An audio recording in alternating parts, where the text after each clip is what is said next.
Hello, everybody. Hello, everyone. You are looking at the 36 Chambers of Crypto Tax podcast series. And listen, guys, every podcast episode is not going to be about taxes because Lord knows I'm a tax accountant and I don't want to hear about taxes all the time.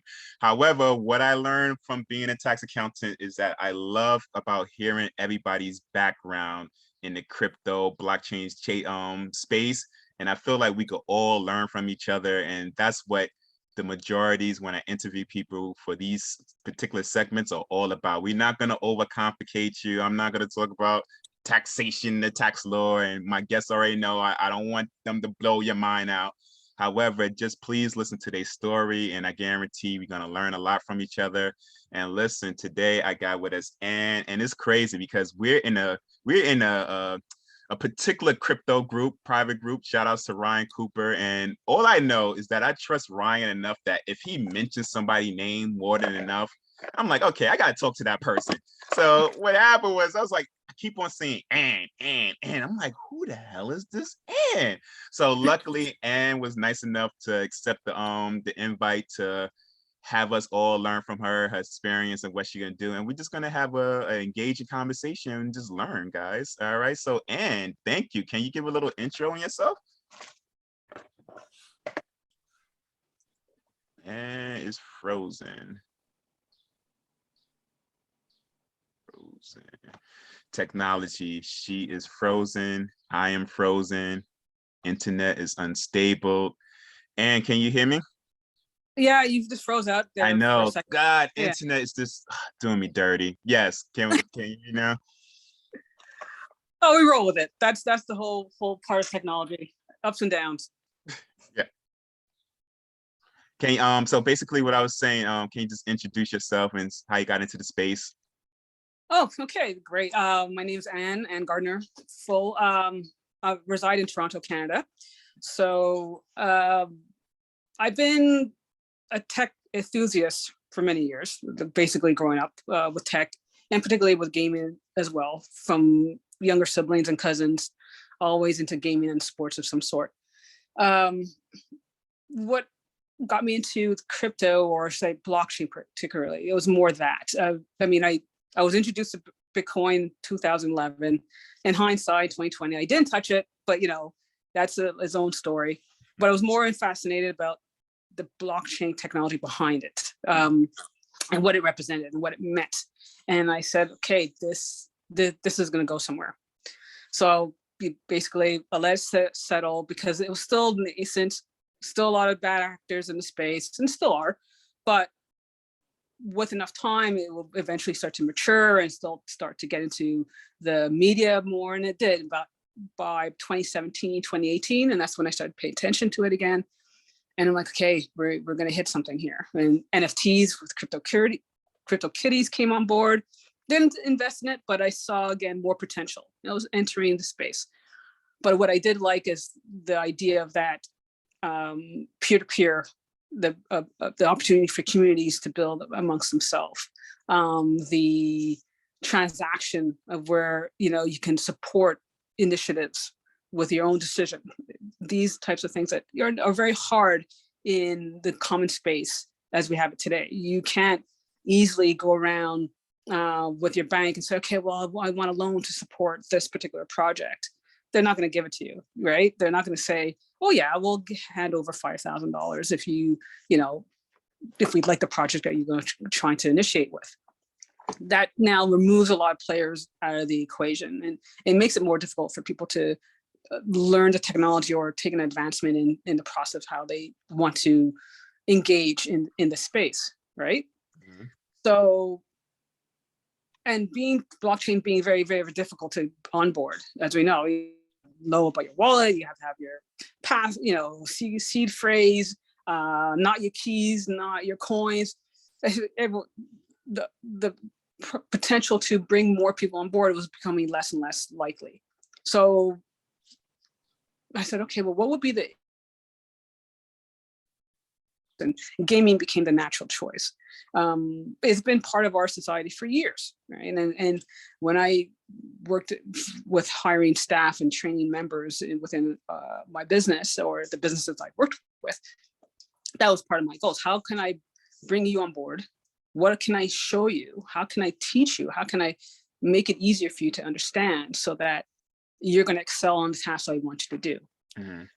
And, we now coined a phrase gamification, but that gamification was always in place many, many years ago. We forget that it was there, right? So I entered in space and, okay, what sector would I pay attention to?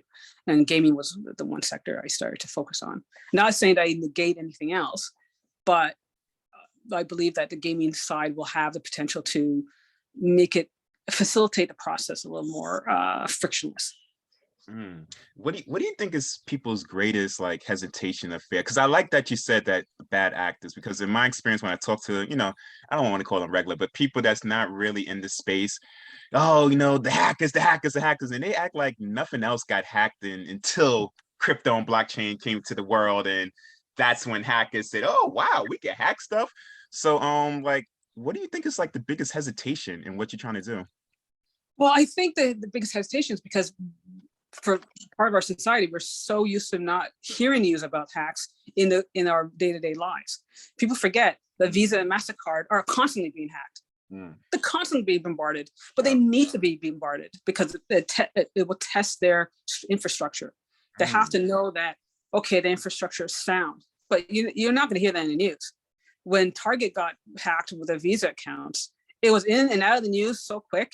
You can blink your eye and you can't find the news reports hardly anywhere. Crypto, Bored Ape Yacht Clubs hacked and is all over. It's plastic everywhere. It's like game over. Crypto went to game done. It's finished. But it's you flip the coin and you talk about our real world or our traditional marketplaces, and no one wants to say anything about it. But people have to realize it's constant. That hacking attributes are always there. And what I try to people that you have to be a little bit more diligent.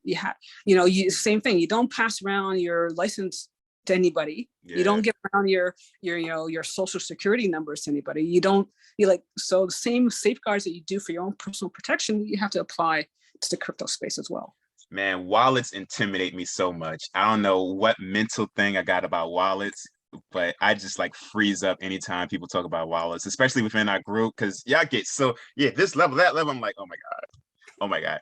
How can you simplify with somebody about wallets and well, this is where I think it's gonna be almost like a chain war on the statement I'm gonna make right now. Okay, so fair warning here. For me, the experience to onboard people, it's always about at least I have maybe about 5 categories, but the first 2 is UX and UI.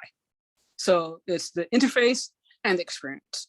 Yes. And right now, unfortunately, for the majority of the blockchain, the experience is awful. It really is. It's convoluted. It's too complicated unnecessarily. Again, I say unnecessary. That's wrong. Added stage, so that it's only attractive to people who are already tech savvy or extremely tech savvy or already a coder. To bring somebody on board and say, okay, well, you can do these many transactions and make sure you have enough gas fees to do it, and make sure your seed accounts are linked to here, and make sure you're on the right chain to do that. That's overwhelming.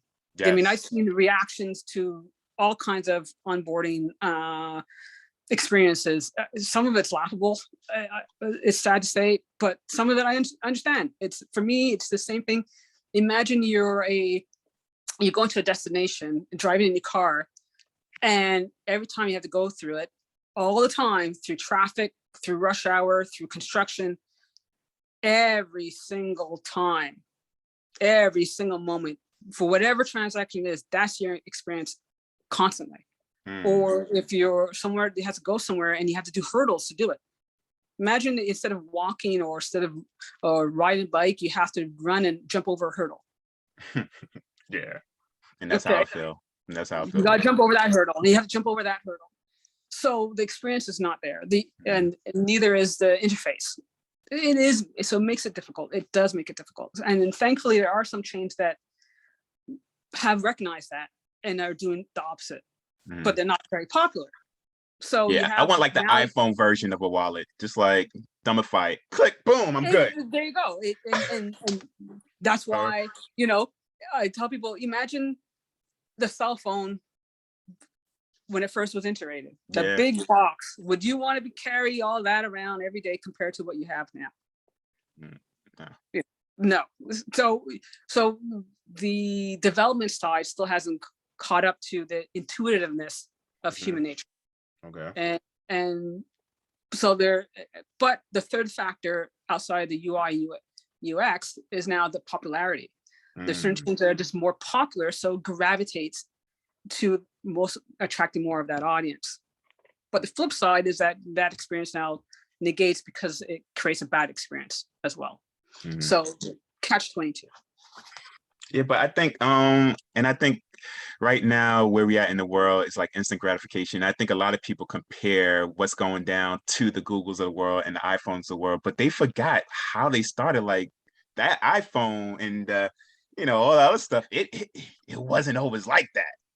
So everybody's like, how come I just can't click? That's what I'll be thinking. How come but we just got to have some type of patience. And that's why I feel like, listen, guys. And when I talk about it, like they still developing every year is getting better and better. So you just can't say, oh my God, this is garbage. It would never, I can't see the future of it. Yeah, but I have a feeling I'm nowhere near a tech person, nowhere near it. But I have a feeling that probably in 5 years they will have that iPhone version. Boom, wallet, safety, you're good. And that's when it just might explode. But I'm not a tech person. I don't know. It's coming. It has to come because it has to. You know, we're still very, very new. People don't realize. I mean, you hear that catchphrase all the time, but remember this: about 8 billion people on the planet, and yes. Right, we're not even an eighth of that in the crypto space, barely touching that scale. And if we're going to scale, then we have to make it easier. It has to be a lot easier for people to use and recognize and not feel completely daunted by it. And it'll get there. It'll get there. And what is like your recommendation for people that's just not tech savvy like me, and just have them just dip their toes into learning about this? Is there like a particular book, or because YouTube is like that would just make your head explode because you don't know who to believe in YouTube. That's why I like the groups that Ryan do because it's just concentrated and we're not trying to sell each other nothing, but everybody doesn't have that luxury though. No, I think it's really the space has grown so much. I mean, if I say something today, it might not exist tomorrow. Yeah. Because since 2018, the space has grown in terms of tokens and coins by 900% easily. So it's just very, very it's hard to say. Look at the areas that make the most sense to you as an individual. Look at the ones that can break things down at the smallest scale, and that's regardless of what chain. I'm not even going to any maximism at all. It's more of first focus on what it is that you really, really like, and then find the tutorials, key tutorials that present the information to you in the most basic form.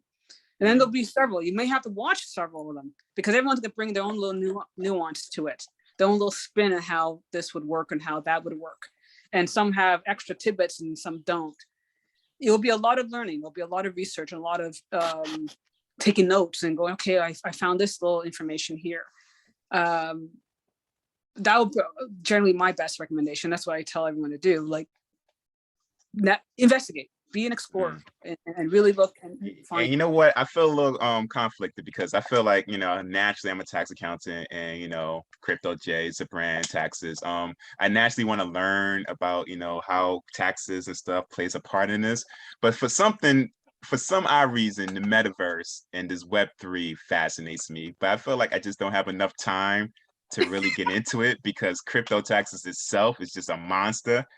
But it's like I just wish I had more time to investigate on what this metaverse might look like and what is, because I interviewed Ryan. He was just talking about him like with the virtual real estate and all. I'm like, wow, this is crazy. It's fascinating though. It's crazy. It's crazy. But then you think of all these tiers. So you had cryptocurrencies, NFTs, and now you have this metaverse in Web3. And Web3 as a, I'll say is this all-encompassing zone of everything. Yeah. It's everything. It's your shopping mall is the best way I kind of describe it, that you can almost virtually go through with a concert, with a festival, with this, with that, all these add-ons. But each project is going to explore that differently.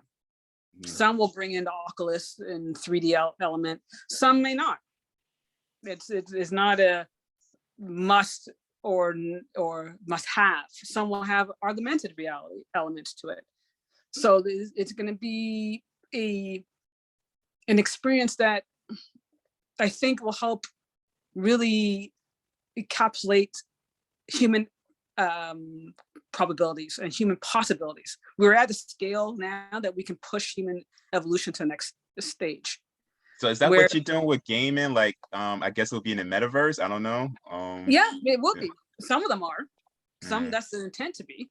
But I think with the right dynamics of the game development, you're learning so many different things about it, or about what can be possible. So someone had described the metaverse and gaming, or I say blockchain gaming, as providing executive skills. And I thought about that and like, well, that's really a profound statement. But when I analyze everything of what I've been doing and what I've been promoting, it's actually quite accurate. You're learning skills on how to negotiate. You're learning skills on how to communicate, how to team build, finances, because if it's the play to earn model, and decision making, critical thinking. These are key aspects of a strong game platform or a game project. And that's going to be very interesting to see how it evolves when you bring in now other real life projects into the space. Like if you were playing Assassin's Creed, then again, I'm not sure how familiar the audience is with some of the traditional games. Those are very locked in environments. They had nothing that can be brought into the game or taken out. But if you had that now on a blockchain, let's say someone who was advertiser wants to promote or bring in their audience into that new area, they can advertise and make a marketplace in that game. Now players can eventually visit that marketplace. Let's say it's Coca-Cola. Coca-Cola does a particular, I don't know, stand or a particular hidden gem within the game, and then the player wins that hidden gem. They maybe collect a case of Coke for themselves. But I thought they do that right now in gaming. So I'm not a big gamer, but I thought they do that now in gaming. Well, then this can expand beyond just that. It can create maybe a loyalty process to it as well. So now you hold this particular NFT token or NFT card or NFT element, and it can give you future rewards later on, not just like the immediate thing like maybe air miles discount, but it can do rewards to maybe a Coca-Cola does an event, they sponsor something, maybe you're part of that sponsorship and you yield more rewards to it, right? You gain tickets to something outside of what the game provides. You may have a ticket to a concert that you've now been attracted to, and you won the awards because you got this in-game element that was advertised within the game. So it starts to span all these different cross sections of commerce, selling of goods, selling of services, that creates more eyeballs for the gamer. Super fascinating. Fascinating. And I just, like you said, like just picking one area is just like, but I feel like, I really want to learn about the metaverse. And the land, that's why the land parts become so crucial, and everyone's been so up in arms about it, because it's like, okay, I got this resource, like real world, I have a land now. What can I build on this land? What can I do with this land that I can work around, and I can market around, or I can develop to integrate, or to welcome other entrepreneurs or other businesses. Is every land like costing like these hundreds of thousands of dollars, $10,000? Is that where we at right now? Yeah, it could. But it could be one of those things that I say early entry. Like, our journal entry is always the most beneficial. Mm. Actually, however, flag this does not always mean success. So just because you got in early doesn't mean the project will succeed. But if you get in early and the project does succeed, then it's to your advantage. Cool. Yeah, thank you. Like I'm still gonna try to research more, but I be in this group with y'all, and my head be like. But listen, I thank you for coming out. How can people let us know how can people get a hold of you? Hopefully when we do this video, I'm gonna ask for a bio so they know how to contact you, whatever. But what's the best way for them to keep in contact with you? Oh, definitely through the group that we both share, with Ryan Cooper. They could catch me on Facebook. I have a Gaming with Blockchain and Facebook group there. Okay. I have a YouTube channel that I do and try to do updates segmentedly. I'm due for an update, so hopefully I'll be posted next week or two. Okay. And where I do some highlights in certain game projects that I'm part of. And then, you can always try to DM me in the group as well. And Cool. So what I'm gonna do after this, I'm just gonna ask you, I guess, for the Facebook and all those social media things, and then when they see this, they will have it. And definitely, guys, if I have any guests in here, is most likely that I've been following them. I was like, who is this person? So and I trust them. So definitely contact them, follow them, ask them questions. I'm not gonna never have a person that's gonna try to sell you a dream and a lottery ticket. So hey, listen, because I don't want y'all coming after me. I'm too skinny to fight, so I'm not fighting nobody. So forget about it. But Ann, thank you, and definitely let's keep in contact and continue doing a great job for it, because we need more people like you to be able to break it down and just make it easier for us people. No worries. I mean, I appreciate you taking the time to reach out, and definitely look to help people understand this whole space and its complexities. Great. You have a great day. You too. Thank you. All right. Bye.